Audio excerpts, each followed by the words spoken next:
Seems legit. Laser. Hello Legitimates, welcome back to my channel. Today I am playing with Slayer.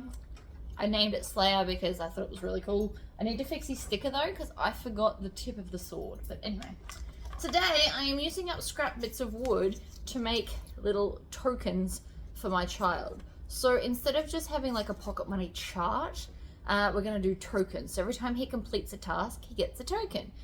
This was really quick, really good to use up scraps. If you did markets, you could sell them for $1. But I'm going to show you with the program how I got from an image on the computer to this final product. So let's go. Alright, so I'm in the program. We're going to click on, I renamed mine actually Slayer, just so if I ever got a second machine, I would know what I'm doing. Not that I think that I'll need another machine. One's enough. It's glorious. Anyway, so we have connected to Slayer. I use the Wi-Fi settings for this, and I have found a ticket I like on the internet. Now I've just clicked print screen, and then I'm going to highlight just the ticket. And then if we right click and click paste, it will bring the ticket picture in. Is that strictly legal? Probably not. But I am using these for personal use only, so it'll be fine. So then we click trace image, which you saw, and then you can mess around with the settings to try and get the best possible outcome. So I will speed this up because I do a lot of clicking and then I still don't like it. So you can see here when I drag it and get it closer, it's got all these different extra lines. It's not just one smooth line. So I am going to try it again. So I just hit Control V, which is paste, and it brings it up the ticket, and then I click trace again, messing around with the settings once more. So you can see this one's got lots of purple and different colors, whereas the second one I did has just got single lines. And I like that one better. So that's what we're going to do. So I've deleted the original image now as we don't need it. And I want to engrave this part.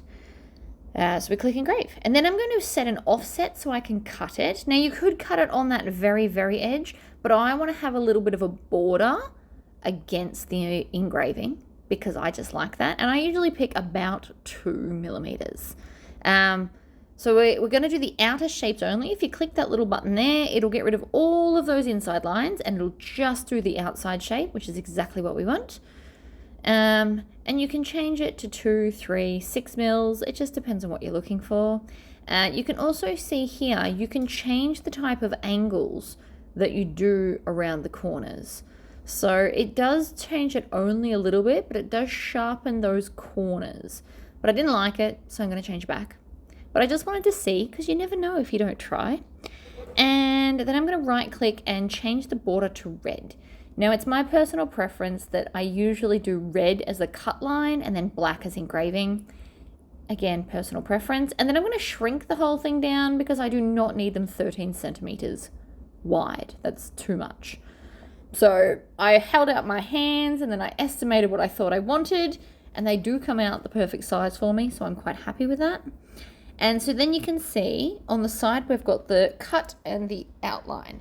Now if you go into materials, I always just select the basswood, 3mm basswood.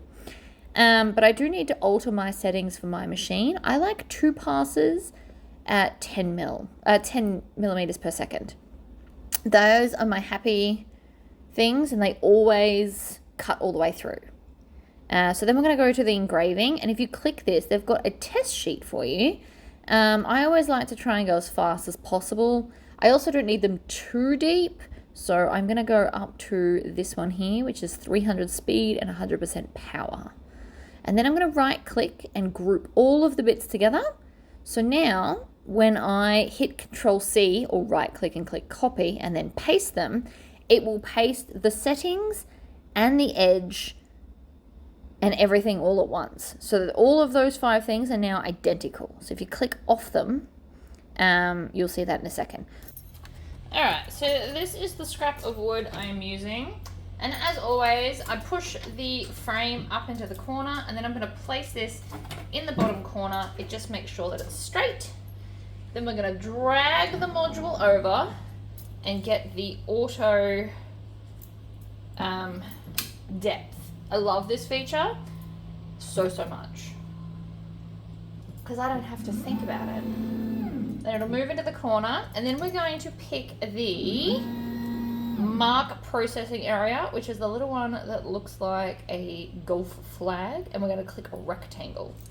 So I always tend to start in this corner, and I'm going to click the button, move up, so in line with the lowest part of this here. And again, I can put it back because I put it in that corner. You don't have to do it this way, but this is just how I do it. And then I'm going to click again, end mark area, and done. Now that black rectangle is the space that I can laser engrave in and actually get it on the wood. So now we just line up our tickets in that space. Now I could stick to just 5, but I may as well do some extras because you never know what I'm going to come up with for my child in the future, or he might earn more than 1 ticket in a day and not get a chance to cash them in. So I'm going to select all 3 and then hit Control-C and Control-V, which is copy and paste, universally known. And then I can do the same with that single one. And then I'm going to do another one and turn it sideways because the direction of the wood grain does not matter for this project. So I can fit that extra one in. You can see here I'm trying to fit one last one, but it's not really a thing, so we'll just delete that.